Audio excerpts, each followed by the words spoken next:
ఇంకోటి అప్పు ఉందనుకో, ఇప్పుడు నేను సుధీర్ అన్న కాడ 1 లక్ష రూపాయలు అప్పు తీసుకున్నాను అనుకో, చెప్తా నేను ఏం చెప్తా అన్న, ₹1 మిత్తి ఇస్తా, నాకు 6 నెలల్లో వాపస్ ఇస్తా అని చెప్తా. ఏదో వెళ్ళలేదు నాకు. సుధీర్ అన్న ఫోన్ చేస్తున్నాడు 6 నెలల తర్వాత, ఏమైనా బాయ్ ఇస్తలేవు అని.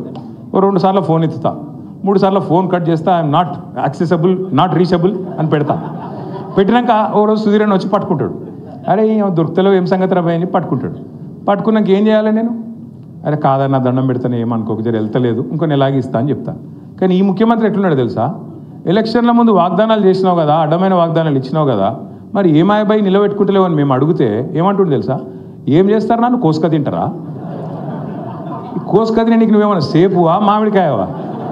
ఎవడు కోసుక తింటాడు, ఏం కోసుక తింటాడు అంటే గంత ఇట్లాంటి మాటలు మాట్లాడే ముఖ్యమంత్రి నా జీవితంలో అయితే నేను చూడలేదు. పెద్ద పెద్ద వాళ్ళని చూసినాం, మంచి మంచి వాళ్ళని చూసినాం, ఇసొంటోని ఎప్పుడు చూడలే. మరి ఇసొంటోని చేలగాళ్ళు అందరూ వచ్చి వెంగళరావు నగర్ చుట్టుముట్టి మేము ఉద్ధరిస్తాం, మేము ఇది చేస్తాం అంటే అసలుడే సక్కగలేడు. మీరేం చెప్తారు నాకు అర్థం కాదు. తుమ్మల నాగేశ్వరరావు ఏం చెప్తాడు, పొన్నం ప్రభాకర్ ఏం చెప్తాడు, వివేక్ ఏం చెప్తాడు, వాళ్ళతో ఏమవుతుంది, ఊదుగాలది పీరి లేవది, ఏది కూడా జరగదు. ఎలక్షన్ తెల్లారి ఒక్కడు కూడా పత్తుండడు. మళ్ళా మిగిలేది గిదే గులాబీ కండువా హైదరాబాద్లో తప్ప మళ్ళీ ఎవడు అడ్రస్ కూడా దొరకడు కాంగ్రెస్ వాడు. యాది పెట్టుకోండి.